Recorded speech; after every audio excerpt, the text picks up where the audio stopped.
Bonjour Amélie, bienvenue. Merci Lila pour ta réponse. Super.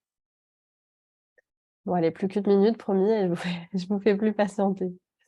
Mais bon, comme je disais, ouais, des fois, vaut mieux attendre 5 minutes le temps que tout le monde arrive tranquillement.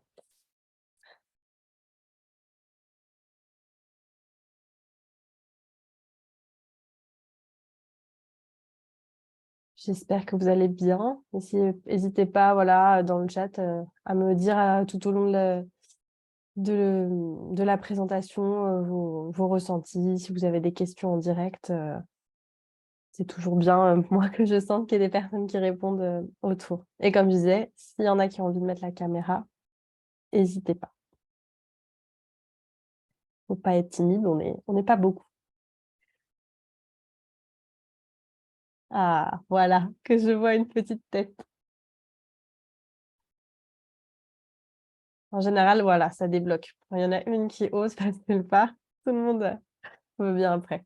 Mais c'est tout aussi impressionnant pour moi que pour vous, hein, si je peux vous rassurer. Bon, et ben on va commencer. Allez, c'est parti pour cette masterclass. On va essayer de découvrir l'erreur numéro 1 que font les créateurs de marques de mode. Donc, comme je disais, je vais d'abord me présenter parce que c'est quand même plus sympa que me connaissez un peu. Donc, je m'appelle Louise Kessar, je suis diplômée en stylisme à l'école de mode de la Martinière Diderot à Lyon. Et donc, après ce diplôme, j'ai eu mon premier job salarié chez Cyrillus. Je ne sais pas s'il y en a qui connaissent, c'est une marque assez classique. Et du coup, j'ai fait toute la collection, je postais sur la collection bébé, voilà, des petites choses un peu mignonnes, du tricot, des fleurs, tout ça. Ça m'a beaucoup plu, mais du coup, c'était un CDD. Et après, j'ai enchaîné chez Kenzo en mode enfant, toujours, parce que c'est un univers qui me plaît beaucoup. J'aime bien la couleur, les choses comme ça. Voilà, où là, c'était un petit peu plus sportwear. C'était aussi une très belle expérience. Ça m'a vraiment appris à comprendre les codes du luxe, justement, ce qui était commercial, et les codes qui permettaient de faire qu'une marque, elle fonctionnait. Et puis, voilà, de comprendre aussi un peu la différence, justement, entre le luxe et des marques beaucoup plus bas de gamme. Ensuite, j'ai lancé mon activité de styliste et aussi un petit peu de graphiste à côté en mars 2021. Je le faisais au début en parallèle de mon travail. J'avais vraiment besoin de retrouver du sens parce que ces grosses marques, bon, peut-être que tout le monde ne sait pas toujours, mais souvent c'est fabriqué à l'étranger, en Chine, des choses comme ça. Donc on n'est clairement pas sur des marques toujours très écolo, sociales. Bon, il y en a qui essayent de faire un peu des audits, de faire attention, mais ça reste voilà, des productions à l'étranger où ils n'ont pas la main mise. Et c'est clairement pas toujours très éthique, donc j'en avais un peu marre. Et j'avais un besoin voilà, de liberté, d'indépendance, d'être vraiment au contact des créateurs de marques. C'était hyper important pour moi de suivre leurs projets en direct. Donc c'est pour ça que je me suis lancée à mon compte avec deux marques. Donc une première marque qui s'appelait Blone, où là c'est c'est un vestiaire très coloré, voilà, un peu sportwear, où le concept c'était, enfin, en fait elle choisit une styliste, elle lui demande de faire une pièce. Donc moi par exemple j'avais dessiné un sweat et elle demande de dessiner plusieurs modèles et après elle fait voter la communauté. Donc c'est un concept assez sympa que j'ai beaucoup aimé développer. Et ensuite, la deuxième marque que j'ai aidé à se lancer, c'est une marque de vêtements pour courir qui s'appelle Beau Mollet. Donc là, sur un ton un petit peu plus décalé, mais aussi assez coloré. Donc là, c'était les premières collections, mais aujourd'hui, on a rajouté aussi d'autres couleurs, du motif, etc. Et ça m'a aussi vraiment aidé à comprendre comment une jeune marque peut apprendre à se faire connaître parce que vraiment, ils sont partis de rien. C'était donc deux personnes qui venaient d'une école de commerce. Donc, ils ne connaissaient rien du tout au milieu de la mode. Ils en étaient très loin. Et donc, je les ai vraiment aidés à comprendre ce milieu. Et petit à petit, ils ont grimpé. Et maintenant, ils ont plein d'abonnés sur Instagram. Et la marque a vraiment bien prise, hein. Ça doit faire, du coup, c'était 2021. Donc, ça fait 3 ans. Voilà. Enfin, même pas 2 ans. Mais voilà. Et puis après, je me suis lancée à mon compte à 100%, du coup, en septembre 2021, justement. Et durant cette année-là, j'ai accompagné une dizaine de marques de mode, aujourd'hui même un peu plus. Donc, des marques éthiques à se lancer. J'ai créé mon site internet. Donc, s'il y en a qui ne sont pas venus via mon site, n'hésitez pas parce que j'ai un blog où je poste plein d'articles, où j'essaye de mettre plein d'infos le plus possible. Et puis, je communique beaucoup sur les réseaux sociaux, dont Instagram. Donc, n'hésitez pas aussi à me suivre si ça vous fait plaisir. Voilà. Et donc, tout ça pour dire qu'aujourd'hui, je suis hyper épanouie et fière d'accompagner uniquement des marketing qui vraiment essayent de mettre du sens dans ce qu'elles font. Donc là, c'est des petits exemples de marques que j'ai accompagnées. Donc, il y a Beyo, par exemple, c'est du prêt-à-porter féminin. Après, il y a Marsumum, où là, c'est plus de la grossesse. Carole Co, là, c'était plus des bijoux. J'ai pas dessiné les bijoux, mais je l'ai accompagnée justement sur toute la stratégie. Et les Gambelles, c'est une marque d'upcycling. Voilà, c'est un petit exemple des quelques marques que j'ai pu aider. Et du coup, je vais dès le début commencer à vous faire un peu travailler. J'aimerais que vous me répondiez dans le chat, à votre avis, parmi voilà, un peu toutes ces marques qui réussissent, c'est quoi finalement le point commun, à votre avis, si vous aviez un point commun à me donner, qu'est-ce qui fait qu'une marque, pour vous, potentiellement, elle peut réussir? Il n'y a pas de bonne ou de mauvaise réponse, mais voilà, ça m'intéresse d'essayer de rendre cette masterclass un peu interactive. Toutes les réponses sont bonnes. Un univers, ouais. Ah ben, dis donc, il y en a qui sont raccords, tout le monde met l'univers. Est-ce qu'il y a d'autres petites idées? Un ADN fort, oui, tout à fait. Ok. Eh bien, écoutez, vous êtes plutôt, on dirait, sur la bonne voie. Parce que oui, clairement, ce qui fait qu'une marque va marcher aujourd'hui, c'est d'avoir un univers de marque différenciant et unique qui va permettre voilà, de se placer sur un marché qui est vraiment très niché, très saturé. Donc, l'idée, justement, c'est de se nicher pour ressortir et de se démarquer. Là où les marques, justement, bas de gamme, elles attirent juste parce qu'elles font des prix bas et peut-être qu'elles suivent un peu la tendance. Les marques haut de gamme et les marques luxe, ou même les marques moyenne gamme éthiques, elles attirent quant à elles vraiment des clients uniquement grâce à ce qu'on appelle à la plateforme de marque. Et la plateforme de marque, c'est justement l'outil marketing qui va vous aider à créer cet univers de marque différenciant. C'est un outil hyper important qui va vous donner finalement une trajectoire et qui va vous aider par la suite à faire des choix stratégiques en termes de marketing en générant de la clarté. Parce que du coup, vous saurez finalement votre univers de marque, dans quel cadre il gravite, voilà, qu'est-ce que c'est les choses sur lesquelles vous êtes intransigeant.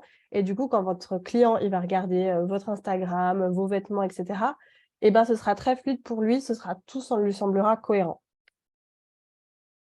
Donc, quand vous achetez un vêtement, encore une fois, je vous pose des petites questions dans le chat. Pour vous, c'est quoi la raison qui fait que vous allez acheter un produit? N'importe quel produit, hein, ce n'est pas obligé que ce soit des vêtements. Quand vous achetez quelque chose, pourquoi vous l'achetez? La raison de cet achat. Si ça vous aide, vous pouvez prendre un exemple. Donc, Amélie, elle me répond le style. Voilà, si elle achète un vêtement, c'est pour son style.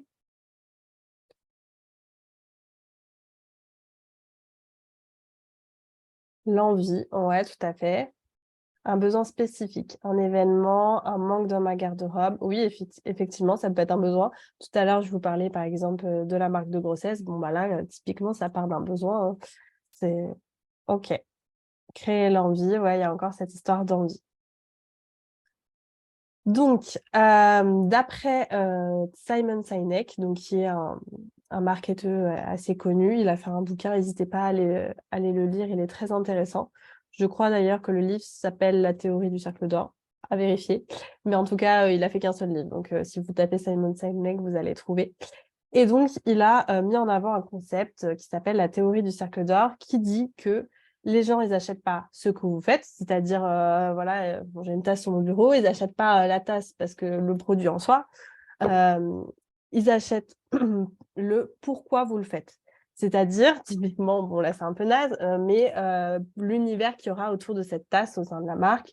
Je sais pas, si par exemple je vais à l'étranger et que j'achète une tasse Lisbonne parce que je suis à Lisbonne, et ben j'achète pas parce que c'est une tasse, je l'achète parce que ça va me rappeler un souvenir, parce que ça va me procurer voilà cette fameuse envie qui est liée à un besoin plus profond, à un pourquoi. Et c'est pareil pour n'importe quelle marque.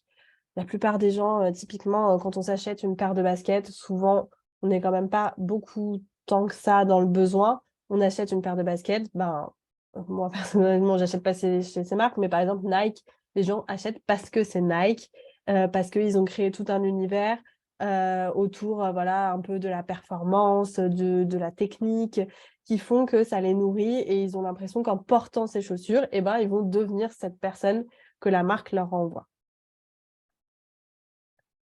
Et donc, définir la plateforme de marque, c'est justement définir ce pourquoi central, pourquoi les gens ils vont acheter votre marque, et ainsi, du coup, créer vraiment du sens.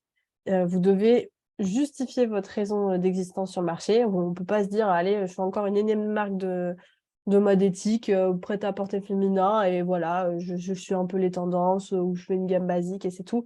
Il faut qu'il y ait une raison d'être vraiment profonde à votre marque pour pouvoir toucher votre cible, parce qu'elle comprendra la mission derrière, que vous voulez porter, et voilà, et pas créer une énième marque voilà, vide de sens. Et c'est d'autant plus important quand on veut se positionner comme une marque éthique, parce qu'aujourd'hui, je pense qu'on ne peut plus passer à côté, quoi. Les gens, ils en ont marre qu'on fasse du greenwashing, qu'on leur vende des trucs qui servent plus à rien au bout de 3 semaines, qui sont cassés, etc. Donc, c'est vraiment important qu'il y ait quelque chose de fort. Donc, en général, dans cette plateforme de marque, on va partir du pourquoi vous créez votre marque. Je vais l'expliquer plus en profondeur. Après, on va mettre en place la vision, donc c'est-à-dire l'image long terme que vous avez de votre marque. Et ensuite, on fera la mission, c'est-à-dire comment concrètement on va mettre en place cette vision. Donc, pour ça, pour aider à projeter, j'utilise une petite métaphore. C'est la métaphore du héros qui part à la recherche de son château. Bon, j'ai pris une image trouvée sur Internet. Elle n'a pas trop l'air d'une héroïne, mais on va dire que c'est une héroïne. Donc, l'héroïne, elle a un pourquoi. Ça doit vous le cacher un peu. Vous voyez ma tête aussi? Voilà, peut-être qu'on verra un peu plus. Non, ça ne vous le cache pas. Pour moi, ça me cache. Voilà, je me suis mis en bas, ce sera plus simple. Donc, l'héroïne à droite, elle a un pourquoi. Elle part en quête, elle a une motivation.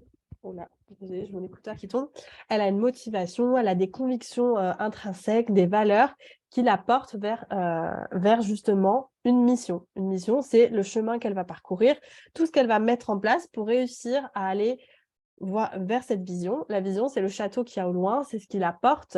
Et la mission, c'est le quotidien, voilà, c'est marcher sur cette petite route et passer à l'action, tandis que la vision, c'est vraiment ce qu'elle voit, ce château lointain qui l'a fait rêver, qui l'a fait avancer. Alors que le pourquoi, c'est à l'origine, qu'est-ce qui a entraîné ce mouvement et cette mise en action. Ensuite, du coup, je reprends comme ça, étape par étape. Donc, comme je disais, la vision, c'est la destination finale vers laquelle vous rêvez, voilà, d'emmener votre marque. D'après donc le livre Ikigai de Marc, que je vous conseille aussi, je vous donne un peu des lectures. La vision, elle est là pour faire vibrer votre cible, vos collaborateurs et vous-même. C'est important dans cette vision de ne pas inclure uniquement vos clients cibles, mais aussi d'intégrer le fait que c'est quelque chose qui potentiellement va pouvoir porter tous les gens qui sont dans la marque. Donc vous, bien sûr, en tant que chef d'entreprise, c'est important de croire en son projet, mais aussi plus tard, si vous êtes amené à embaucher, que les collaborateurs soient portés par ça. Donc c'est quelque chose qui doit vraiment donner envie à tout le monde. Donc, la vision, elle peut répondre à différentes questions, enfin, pour vous aider à la trouver. Déjà, on peut se demander où on voit la marque et les équipes dans 5 à 10 ans. Est-ce que ce sera un développement à l'international? Est-ce qu'au contraire, c'est quelque chose de très restreint à la France? Vous aimez ce côté très voilà, made in France, favoriser le local? Est-ce que vous voudrez toujours produire, par exemple, à petite échelle de manière artisanale, ou au contraire, quelque chose de très industrialisé? Est-ce que vous voulez avoir des boutiques physiques ou au contraire une marque en ligne? Voilà, plein de questions comme ça dans 5-10 ans. Ou est-ce que peut-être vous voulez ouvrir aussi un magasin un peu concept où il n'y aura pas uniquement des vêtements? Si vous voulez faire une marque pour bébé, ce sera tout l'univers de la famille au global. En vous projetant comme ça sur des idées, ça va vous aider déjà à affiner les choses. Ensuite, la question à se poser, bien sûr, c'est pourquoi on veut lancer sa marque. Voilà. Est-ce que, par exemple, je veux faire une marque de sous-vêtements pour les femmes et du coup, pour qu'elles soient bien dans leur corps, parce que voilà, moi, je veux que les femmes, elles s'émancipent, qu'elles soient plus à l'aise, etc. Ça peut être un exemple. Ensuite, qu'est-ce que la marque veut apporter au monde? Donc, voilà, quelle contribution vous avez envie d'apporter? Je dis au monde, mais ça peut être aussi à une communauté en particulier. Par exemple, si vous avez envie de mettre, je ne sais pas, en avant la communauté LGBT, bah voilà, vous allez faire des vêtements peut-être unisexes et vous allez beaucoup en parler. Voilà, c'est une cause qui vous tient à cœur. Ensuite, autre question qu'on peut se poser, c'est toujours un peu la même chose, hein, ça tourne toujours un peu pareil, mais je fais toujours plusieurs questions parce que des fois, il y a une question qui va nous parler plus que d'autres et on arrivera mieux à répondre. Donc, dernière question, quelle raison justifie sa place sur le marché? C'est-à-dire, comme je vous le disais tout à l'heure, voilà, pourquoi vous êtes là et qu'est-ce qui fait que vous n'êtes pas une énième marque de mode et que vous vous différenciez de tout le monde? Donc, une fois qu'on a répondu un peu à ces questions, on va essayer de synthétiser la phrase et là, souvent, ça peut, donner une vision, ça peut se matérialiser dans plusieurs choses. Ça peut être avoir un impact sur un domaine précis, donc par exemple, je sais pas, ça pourrait être, la protection, des eaux, des océans et cetera avec la pollution plastique, si c'était un truc très concret comme ça. Ou au contraire, voilà, l'insertion des femmes, des choses comme ça, dans le milieu du travail, les femmes précaires peut-être, ça pourrait être plein de choses comme ça. Partager certaines valeurs en créant une communauté. Donc là, par exemple, ça pourrait être, vous avez une marque donc qui fait des vêtements, mais vous proposez aussi des kits un peu DIY de couture et du coup, les valeurs et ben, c'est autour justement, du DIY, des loisirs créatifs, de la couture et cetera. Vous fédérez comme ça une communauté qui a un peu une passion commune. Vous pouvez donner le pouvoir, à vos clients de réaliser un rêve. Par exemple, l'autre jour, j'ai découvert une marque, c'était assez drôle, donc ils faisaient des vêtements et des vêtements à porter à l'étranger dans les, pays où on ne sait pas parler la langue et en fait, elles avaient des petites illustrations qui permettaient, de s'exprimer. Donc par exemple, si on allait au Japon, il y avait un t-shirt Japon avec des plats, plein de plats dessinés et au lieu de galérer dans les restos et ben, on montrait, voilà, j'ai envie de sushi. Bon, je connais pas les noms des plats japonais. Mais justement, c'était, l'occasion de dire, bah, au resto. Donc je trouvais ça assez original comme idée. Elles en avaient développé du coup avec, plusieurs pays comme ça, plusieurs trucs. C'était donc voilà, donc réaliser un rêve, ce rêve de voyage, le vêtement, il fait partie de ça et de ce cheminement. Puis du coup, elles vendaient plein d'autres accessoires. C'était quelque chose vraiment de global. Permettre à ses clients de s'incarner dans une façon d'être, un lifestyle. Donc ça peut être, par exemple, voilà, vous voulez faire, une marque de vêtements plus size, donc avec des tailles qui vont vraiment, beaucoup plus loin que ce que peut nous proposer la plupart des marques et du coup, vous avez envie que ces femmes, voilà, elles soient, hyper heureuses d'elles, qu'elles s'assument et cetera, de mettre en avant, voilà, quelque chose de très, body positive. Vous pouvez provoquer aussi une émotion, un sentiment. Bon, ça, c'est ce que font beaucoup de marques. Ben, typiquement, je prenais Nike. Ben, Nike, il y a ce truc qu'ils font souvent, just do it, le côté que tout le monde peut le faire, se donner un peu des objectifs, se motiver. Ils sont vraiment, voilà, dans cette idée-là. Voilà. Attention, petit warning, souvent dans les sites internet, je vais y arriver, il y a un onglet qui s'appelle Mission, alors qu'en réalité, souvent, quand on lit, ils parlent plus de leur vision. Il faut vraiment faire attention de ne pas confondre les deux, il faut séparer les deux. La mission, c'est vraiment la mise en action, concrètement, et ça va nous aider à atteindre cette fameuse vision. Dans la vision, il y a vraiment une notion d'un idéal presque qu'on ne peut pas atteindre. Donc, typiquement, je vous disais tout à l'heure, améliorer le droit des femmes. Bon, est-ce qu'un jour, on se dira que c'est bon, le droit des femmes, c'est plié? C'est pas gagné. Donc c'est quelque chose, voilà, qu'on voit de manière, assez lointaine, un truc où on pourra toujours s'améliorer et trouver de nouvelles manières d'aller vers cette vision. Voilà. Ensuite, donc une fois qu'on a défini la, vision, on va pouvoir définir la mission. Donc j'ai repris encore une fois le livre Ikigai de Marc.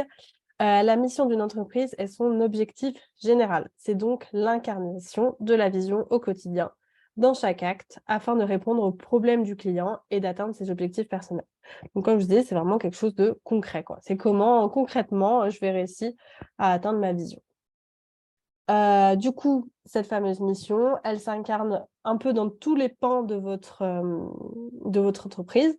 Elle va s'incarner, bien sûr, dans l'offre produit que vous proposez, dans votre communication, dans votre chaîne logistique et dans vos canaux de distribution, etc. Ça peut être aussi dans le style de vos magasins, dans vos packaging. Ça peut être vraiment dans tout ce que votre entreprise va produire et créer. Maintenant, je vais vous proposer des petits exemples, mais du coup, avant ça, je vous propose, maintenant qu'on a défini la vision et mission, d'essayer, vous, de deviner des marques existantes.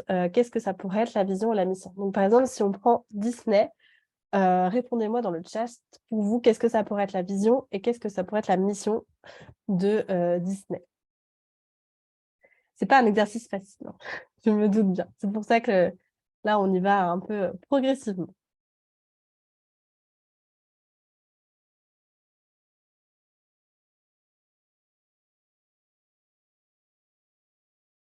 Mission faire rêver, ouais, carrément. C'est sûr que quand on met nos enfants, devant un petit film Disney, fait rêver et la mission, créer des émotions, faire vivre l'enchantement, mission, faire voyager dans un imaginaire. OK. Alors là, a priori, vous êtes un peu tous bons côté vision, mais côté mission, c'est pas encore très clair. Alors donc la vision, bah, c'est comme vous disiez, rendre les gens heureux, faire rêver, voilà, tout ce truc un peu de l'imaginaire, voilà, créer de l'émotion, quelque chose d'agréable, quoi. C'est censé vous procurer des émotions agréables. Bon, heureux, c'est peut-être un peu fort parce que le bonheur, c'est quelque chose de très long terme, mais en tout cas, c'est censé vous procurer la joie.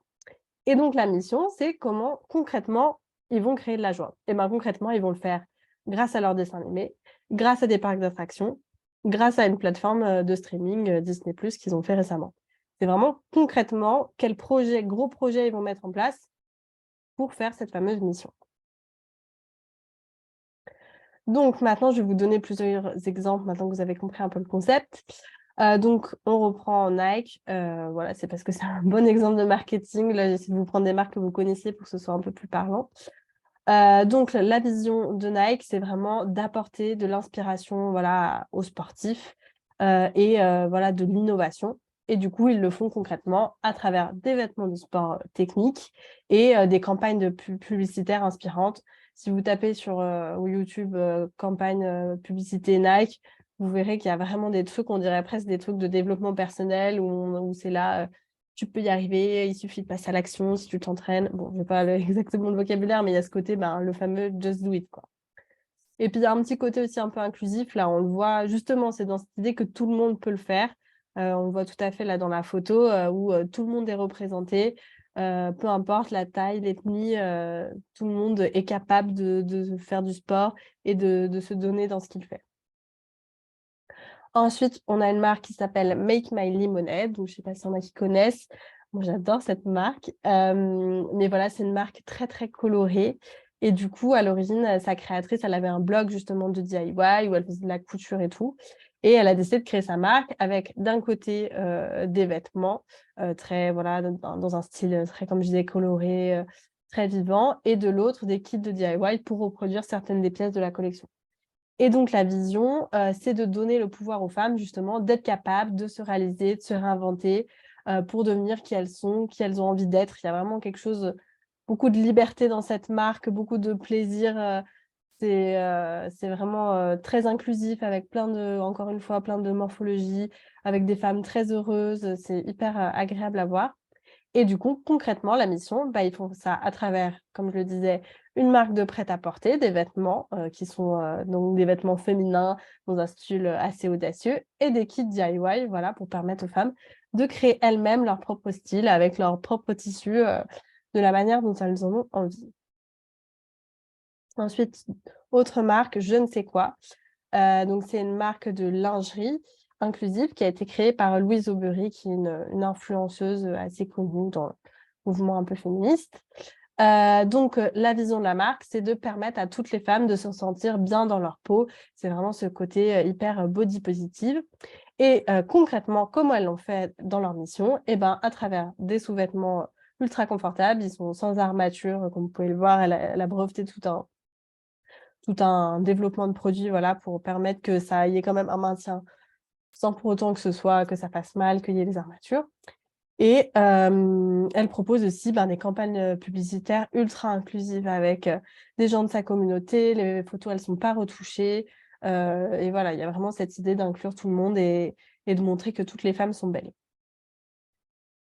Ensuite, on a la marque Asphalt, donc qui est une marque éthique. Eux, comme concept, ils fonctionnent sur de la précommande et leur vision, c'est de donner à tout le monde le pouvoir justement de mieux consommer. Donc, ils créent des produits en faisant de la co-création, donc c'est-à-dire qu'ils vont faire plein de questionnaires, ils vont faire essayer les prototypes et tout avec leurs clients, vraiment pour imaginer le produit parfait. Et une fois que le produit est sorti, ben là, ils font de la précommande. Et du coup, la mission, c'est que vraiment, ils ont une communication ultra transparente. Leurs vêtements sont faits justement en co-création. Donc, vous voyez, ça peut être aussi, la mission, ça peut s'incarner aussi dans le business model. Donc là, c'est un business model autour de la co-création. La précommande aussi, ça fait partie du business model pour éviter un peu tout ce qui est sur stock. Si par exemple, on avait un business model de location, ça pourrait aller avec une certaine vision. Par exemple, une vision où on mettrait en avant le côté durable, qu'on veut que ce soit des vêtements qui passent de génération en génération. Bah, du coup, la location, ce serait tout à fait logique. Ensuite, autre marque, c'est Patagonia. Je vous mets beaucoup d'exemples parce qu'en général, c'est quand même dur à comprendre la différence entre les deux. Donc, plus vous avez d'exemples, plus ce sera simple. Et puis, potentiellement, ça peut vous inspirer et vous donner un peu des idées pour votre propre marque. Donc, Patagonia, leur vision, c'est d'aider à inverser la forte baisse de la santé environnementale globale dans la planète. Bon, c'est eux qui le disent, hein, c'est assez fort quand même comme vision. Patagonia, pour ceux qui ne savent pas, du coup, c'est une marque de sport éco-responsable vraiment mondialement connue. Et donc, concrètement, bah, comment ils le font? Avec des vêtements de sport pensés pour limiter l'impact environnemental. Donc, des vêtements qui durent, c'est vraiment des objets, enfin des vêtements, on peut garder une veste 10-15 ans sans problème. Ils ont une communication aussi où ils expliquent énormément comment réparer les vêtements. Ils ont je sais plus, je crois que c'est sur une chaîne YouTube, c'est peut-être directement sur le site, mais voilà, ils expliquent comment réparer les vêtements. Il n'y a pas toutes les marques qui font ça quand même. Ils donnent aussi des bons d'achat quand les gens ramènent leurs vêtements usagés pour pouvoir les recycler ensuite. Voilà, c'est plein de petites actions qui montrent leur engagement. Donc, maintenant qu'on a vu tous ces exemples, on en fait un petit dernier pour que vous voyez si vous avez intégré un peu cette différence entre vision et mission. Donc, quelle est la vision et la mission de Kenzo? Oui, et tout à fait, Lila. Ouais, ils ont fait une campagne Patagonia où ils disaient n'achetez pas cette veste. Et ce qui est le plus fou, il y a un podcast que j'avais écouté qui expliquait toute l'histoire et qui expliquait que sur le coup, clairement, le service marketing a paniqué quand le directeur de Patagonia a dit oui, oui, moi je vais faire une campagne où on dit n'achetez pas cette veste. Le jour du Black Friday, il a dit c'est mort, on va jamais faire nos objectifs financiers. Et en fait, ils ont fait le double de ce qu'ils pensaient. Parce que ça a tellement fait, entre guillemets, le buzz, que toutes les personnes qui pensaient acheter une énième veste, et ben, finalement, ils l'ont acheté chez eux et ils ont acheté une veste qui dure dans le temps. Donc, comme quoi, des fois, il faut oser avoir des partis pris, oser être fort. C'est vraiment ce qui va vous aider à vous différencier, clairement. Donc, voilà. Je vous laisse réfléchir sur qu'est-ce que pourrait être la vision et la mission de Kenzo. Je me tais pour vous laisser réfléchir.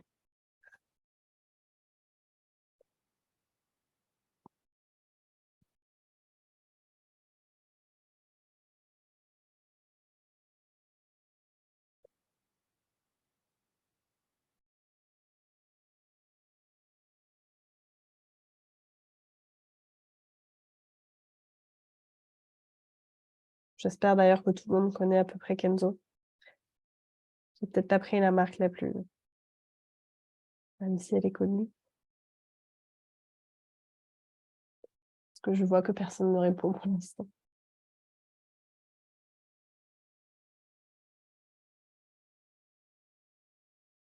pouvez me dire dans le chat si c'est trop dur et que vous ne savez pas. Oui, pas simple à définir la vision.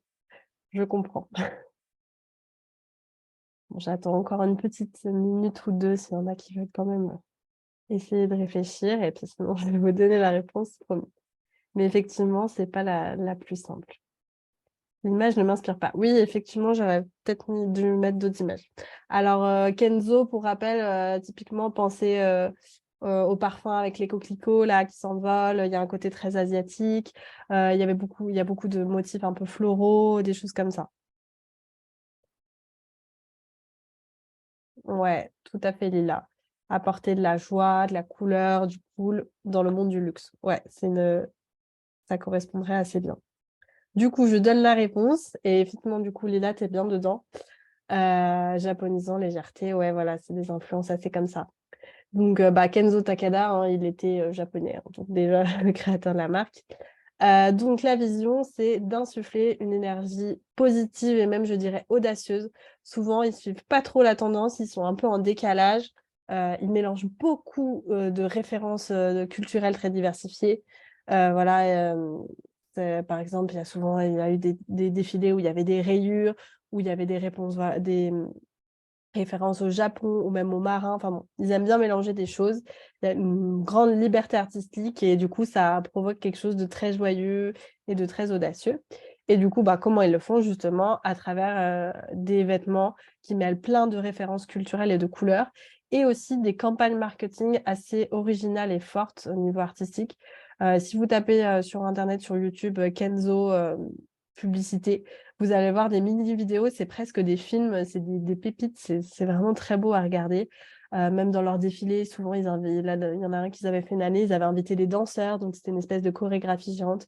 Il y a vraiment cette liberté artistique qui est très présente. Voilà, c'était le petit dernier sur de la route. Bon, maintenant qu'on a compris un peu tout ça, la vision et la vision, j'aimerais que vous essayiez de définir qu'est-ce que ça pourrait être pour vous de votre marque, à l'état où vous en êtes, hein, c'est pour vous aider. Qu'est-ce que ça pourrait être la vision et la mission de votre marque? Du coup, sur le côté, je vous ai remis toutes les questions que je vous avais dit au début. J'en ai même rajouté un peu. Euh, et je vous ai mis aussi à droite les questions plus liées à la mission. Donc, je vous laisse réfléchir. Ce que je vais faire, c'est que je vais enlever la caméra et que je vais vous laisser réfléchir bien. Au moins, je vais voir dans 5 minutes. Il y en a qui ont déjà des débuts de réponse. Mais je pense que c'est bien presque de prendre un papier, un crayon et de prendre le temps de réfléchir à tout ça parce que ça fait pas mal à digérer. Voilà. Je coupe mon micro et je vous laisse un peu réfléchir à tout ça.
Est-ce qu'il y en a qui ont encore besoin d'un peu de temps?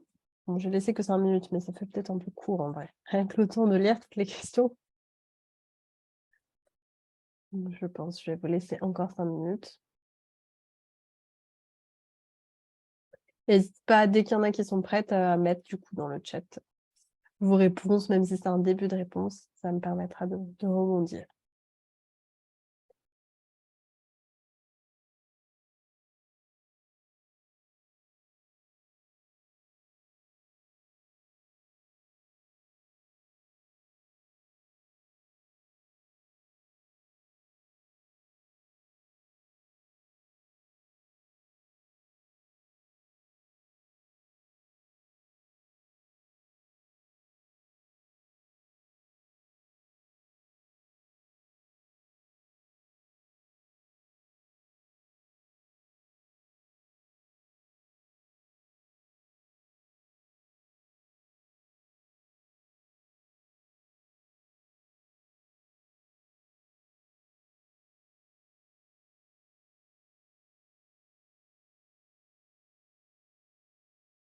Parce que quand on commence à s'y pencher dans le détail, il a énormément de choses à dire.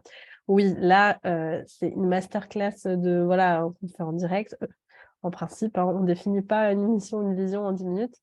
L'idée, voilà, c'est de vous donner des 1res clés et ça vous empêchera pas, de toute façon, j'enverrai le replay à tout le monde, voilà, de prendre, ce temps après chez vous pour approfondir. Mais là, l'avantage, c'est que je suis là, donc si vous avez des débuts de pistes et d'idées, c'est vraiment le moment de me les dire pour avoir mon retour, quoi. Parce que je suppose que même si vous connaissez pas le concept de plateforme de marque, finalement, plateforme de marque, c'est un peu aussi son idée de marque. Donc, je suis sûre que vous avez déjà des premières idées et ça peut être aussi plusieurs pistes, hein. Peut-être au début, on n'est pas forcément décidé et arrêté sur quelque chose, puis on a besoin de passer du temps, de laisser un peu décanter, pour se décider. Aussi potentiellement peut-être de regarder ce qui se fait un peu sur le marché pour choisir la piste qui nous correspondrait le mieux. Donc je vous laisse. Est-ce qu'il y en a qui ont des réponses ou pas du tout pour l'instant? C'est trop compliqué comme exercice.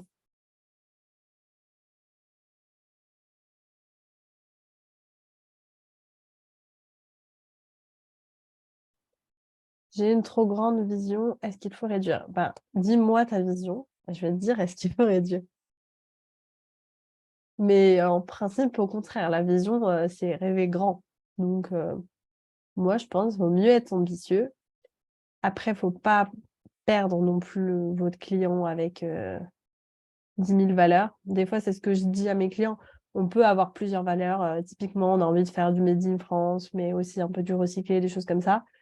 Mais du coup, au lieu de dire à son client tout ça et de le perdre un peu dans tous ces éléments, il vaut mieux avoir une vision phare qu'on va beaucoup mettre en avant et qui va être notre moyen de vendre. Et puis en sous-marin, nous, savoir que c'est des choses importantes sur lesquelles on veut rester aligné, quoi.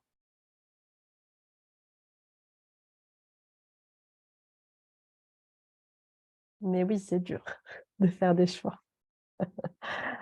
Après, voilà, c'est un truc, je l'ai pas du tout dit là, mais c'est quelque chose qui peut tout à fait évoluer dans le temps. C'est pas fermé, c'est des choses qu'on va faire évoluer aussi en fonction de la réponse justement de notre clientèle, de nous aussi en tant que personne, parce qu'en tant que chef d'entreprise, on évolue, on a des fois des envies différentes qui vont bouger. Donc, ne soyez pas bloqués sur votre feuille, en se disant: «Ah non, je dois faire un choix et après ce sera mort». Non, non, ça peut bouger et j'ai le cas avec beaucoup de mes clients, surtout quand on est au début et encore je dis ça, mais même des grosses marques, évoluent. Bah, par exemple, le slip français, ils ont bougé. Alors, vision de Tara Lila. Ouh là, vous envoyez toutes les visions d'un coup là, ça y est.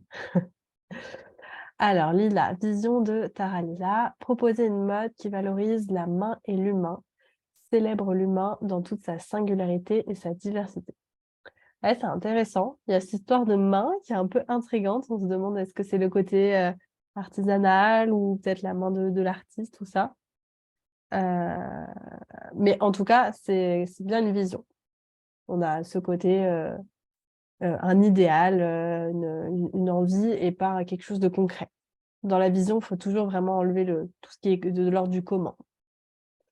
Donc, vision, pudeur, robe, jupe, princesse, élégance, simplicité, qualité. Alors, pour le coup, là, Angelica, tu as peut-être mélangé un peu tes choses. Dans la vision, par exemple, robe et jupe, ça marche pas. Pour le coup, c'est de la mission. C'est les produits que tu as envie de faire. Même princesse, à mon avis, tu parles peut-être de robe un peu princesse ou d'un style. C'est presque plus concrètement. Mais par contre, dans ta vision, ça pourrait être de la pudeur. Par exemple, une femme qui a envie d'être élégante tout en étant dans une forme de pudeur et de simplicité. Tu vois, ça pourrait tout à fait fonctionner. Et après, ça n'empêche pas aussi, ça on l'a pas du tout abordé dans la masterclass, mais à côté d'avoir quelques valeurs qui complètent le tout. Donc typiquement la qualité, ça ne s'inscrit pas forcément dans ta vision, mais voilà, ça fait partie des valeurs de la marque que tu as envie de mettre en avant. Quand ton client, là c'est plus le truc concret presque pour convaincre le client au moment de l'achat, bah, quand il va aller sur la site, il voit que c'est de qualité, c'est des belles matières, etc. Donc, voilà. Et toute la suite, par contre, voilà, femme forte, femme d'affaires courageuse, ça, culture africaine, tout ça, là, pour le coup, on est plus dans la vision. Ça pourrait donc être une femme, comme je disais, élégante et forte et qui a envie d'avoir dans cette... faudrait le reformuler, c'est pas facile à formuler en direct. Voilà, mais... et culture africaine, c'est... Sauf si justement, par exemple, ça peut être relié à femme forte, culture africaine, c'est presque plus toi, tes inspirations que forcément liées à la vision, à moins que, par exemple, ta vision, ça pourrait être mettre en avant la culture africaine qui est souvent marginalisée ou stéréotypée, tu vois, ou enfin me servir de la culture africaine et la moderniser, voilà. Bon, bien sûr, je dis des exemples comme ça, hein, mais on pourrait reformuler de manière plus simple. Émission, vêtements bien coupés, bijoux, sacs, chaussures, voilà. Oui, tout à fait, mission. Et tu peux même aller un peu plus loin, justement. Du coup, tu as défini tout ça. Bah, ce serait des vêtements bien coupés, élégants, dans, par exemple, des tissus aux références africaines. Tu vois, faut pas hésiter à étoffer un peu ce que tu racontes. Bijoux, peut-être si tu as des idées de matière qui pourraient justement exprimer ce côté minimaliste, ce côté élégant que tu disais, quelle matière pour toi, tu vois, reflète cette idée? Quel détail aussi pourrait refléter cette idée? Par exemple, dans les chaussures, peut-être que c'est du coup des formes très épurées avec très peu de lanières, si tu fais de la sandale, tu vois. Enfin, c'est vraiment finalement votre mission, vous allez même la faire jusqu'à le plan de collection où là, vous allez réfléchir au moindre détail et à chaque fois, vous allez vous dire, ah, mais du coup, et concrètement, comment je vais faire que ma vision, on la voit dans mes vêtements, quoi. Donc, Lila, on a trouvé la mission de Lila. Donc, des pièces unisexes fortes, intemporelles et durables au style workwear à personnaliser, à s'approprier, fabriquer sur précommande, pensées pour s'intégrer facilement dans un dressing et être portées dans des contextes variés. Ça fait une bonne mission. Bah écoute, ça me semble pas mal. Attends, je reprends la vision.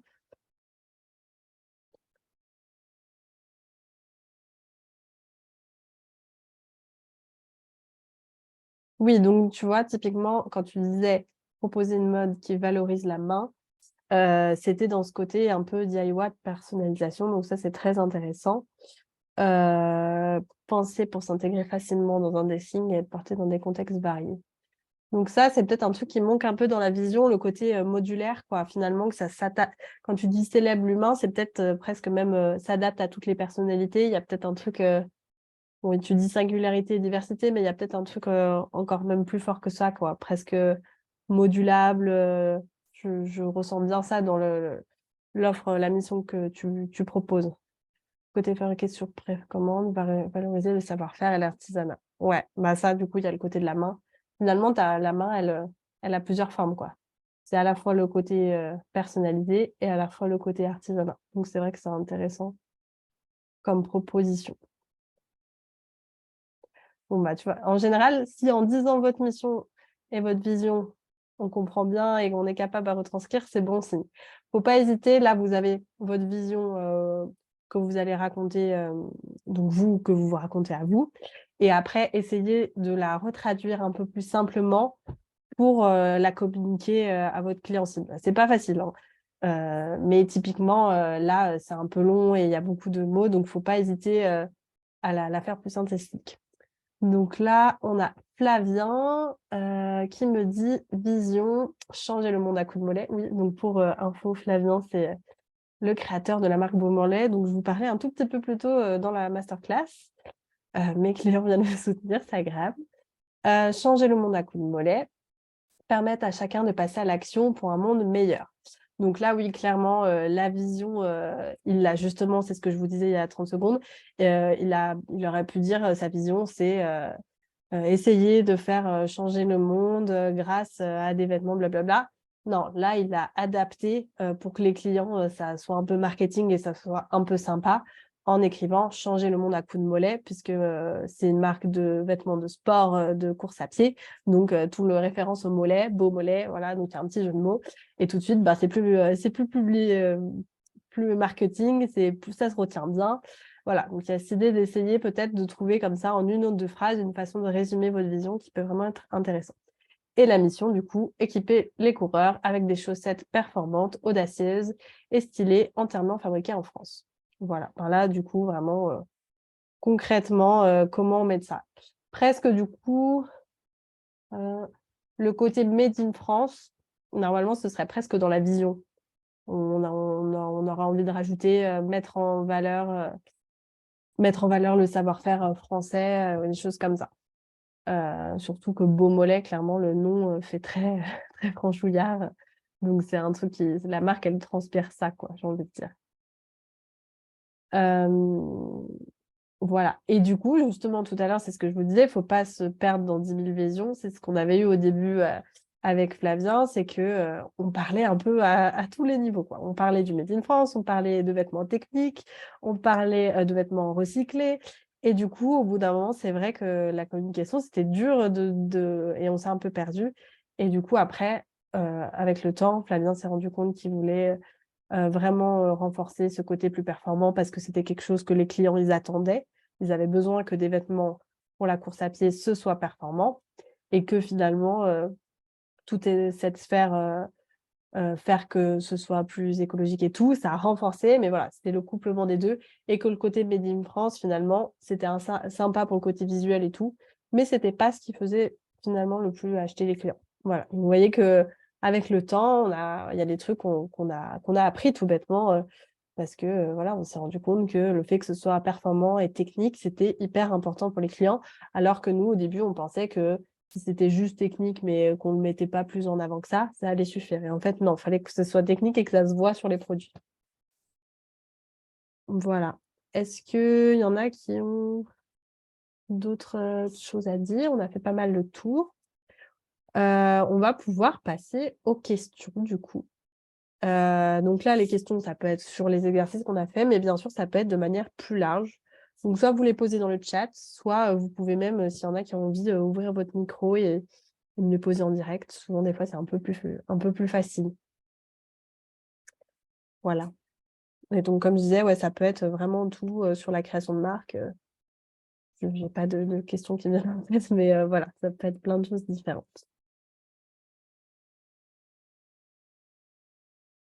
Et en tout cas, j'espère que ça vous a plu et que ça vous a aidé. J'ai essayé de faire un truc un peu mix entre je vous donne de la valeur et on pratique un peu parce que je trouvais ça sympa de discuter, d'échanger avec vous.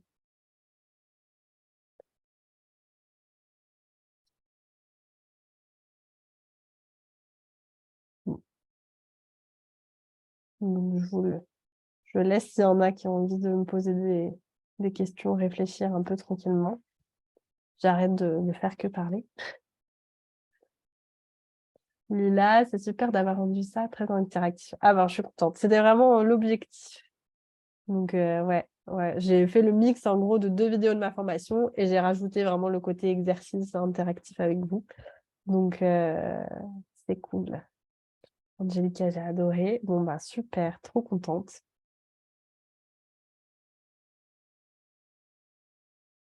Et puis moi, c'est agréable aussi d'échanger avec vous parce que c'est vrai que des fois avec les internet et compagnie, on est un peu derrière son ordi. Comment se passent tes formations? Alors du coup, j'ai, 2 offres, entre guillemets «phares». J'ai, ma partie, vraiment, prestation de stylisme, couplée à un truc de co-création, qui s'appelle Main dans la mode. Donc ça, c'est vraiment un truc à part et après j'ai ma formation, globale qui est pour créer sa marque, qui s'appelle Modulab, où là, donc on a, 7 modules avec, entre 5 et 10 vidéos par module, où vraiment on avance étape par étape. Je vous pose du tout début où vous avez votre idée, vous bah, comme tu disais tout à l'heure: «Oui, j'ai plusieurs visions, j'ai plusieurs envies». Donc on fait le tri ensemble, voilà, il y a tout un PDF avec plein de questions, pour aller fouiller en profondeur. En général, au début, on est là: «Oh là là, ça fait beaucoup d'exercices» et puis au final, les clients, ils sont tous là: «Ah bah, ça m'a débloqué sur des trucs». Donc vraiment, en général, ça aide bien.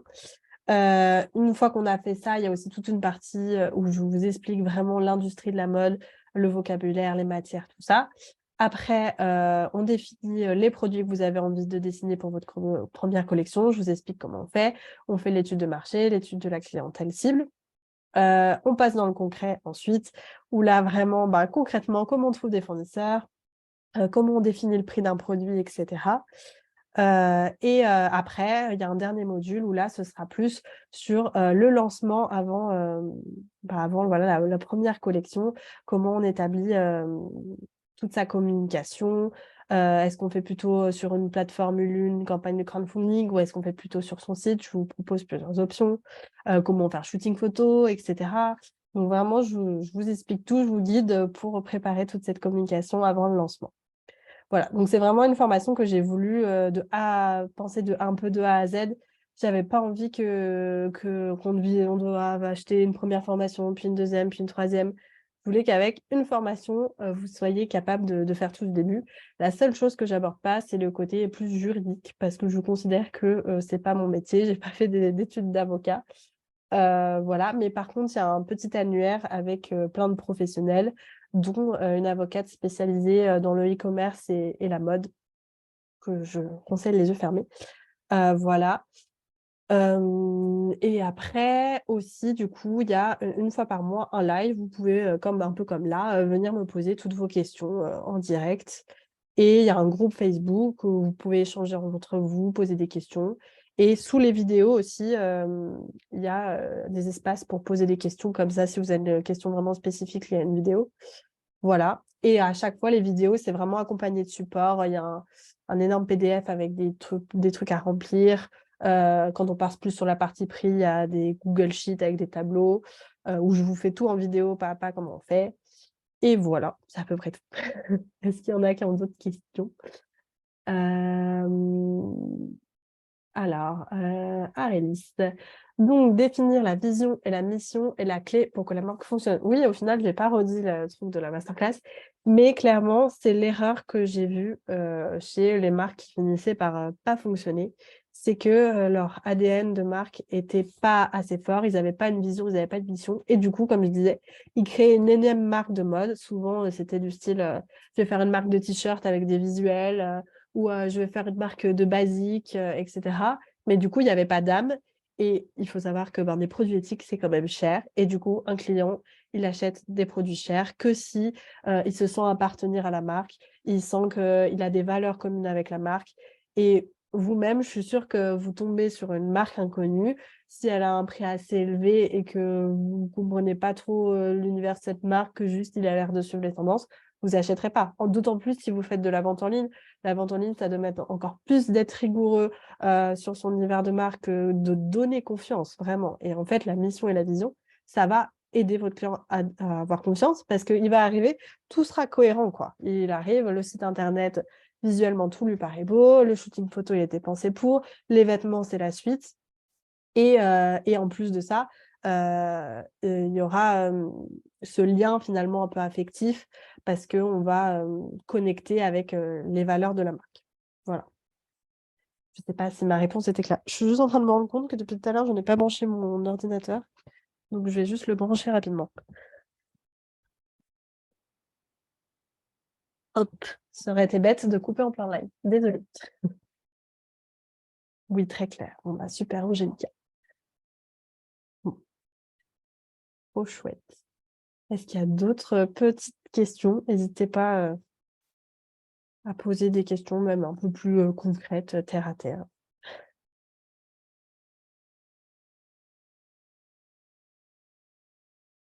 Et après, de toute façon, comme je vous dis, je suis sur Instagram et compagnie. Donc, s'il y en a qui veulent discuter, échanger. J'ai aussi une newsletter et j'ai des clients des fois qui répondent aux newsletters et ça me fait plaisir d'échanger sur les sujets de la newsletter. Donc, je suis là pour discuter et pour échanger. Alors, Flavien, tu penses quoi d'avoir une production Made in France en 2023? Quelle politique de prix conseilles-tu? Alors, une production Made in France en 2023, c'est pas facile.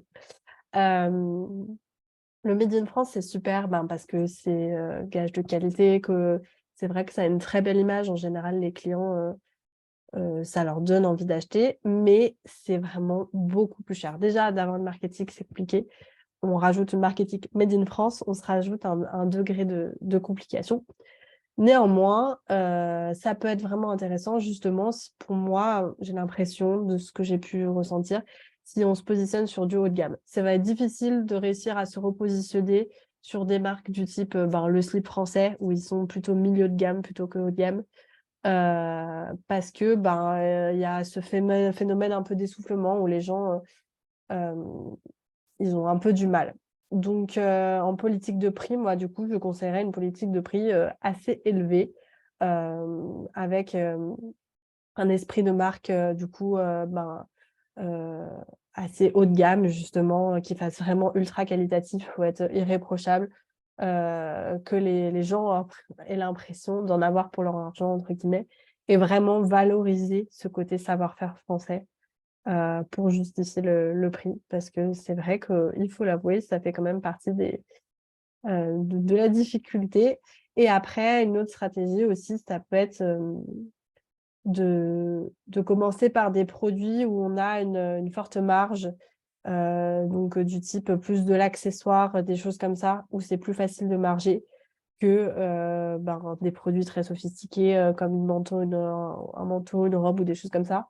Ou alors, si on bascule carrément dans la robe, il faut carrément faire une marque robe cocktail où on va faire vraiment presque du luxe et on va le proposer à une clientèle qui réfléchirait même pas au prix et au contraire qui sera, par exemple, contente de crâner un cocktail avec une robe made in France hyper belle, hyper soignée, quoi. Voilà. Je ne sais pas si ma réponse était assez complète, mais je pense que oui.